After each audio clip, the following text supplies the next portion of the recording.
Devo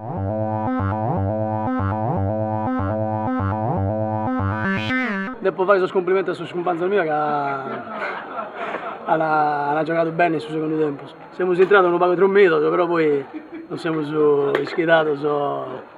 Bene, dai, sono contento. Complimento pure a Sarbus, per questa volta che ha fatto. A Salvini sono contento dai, per il suo punto. Ho fatto queste scelte e ne ando comunque orgoglioso. Il sogno è che le aree su Bosa il più alto possibile. Siamo pure sbloccato in campionato e sono contento, dai, come che era buffata. Un fratello mio mi si è aperto in un bar a Bosa e facciamo su un esatto, dai, la mia piaga devo allenare una volta finito di giocare e diciamo su chi ne si fuori. Passo dopo passo vediamo quello che ne esce fuori. Andava bene, ti ringrazio su me, Renzando, adios. Adios, grazie a voi.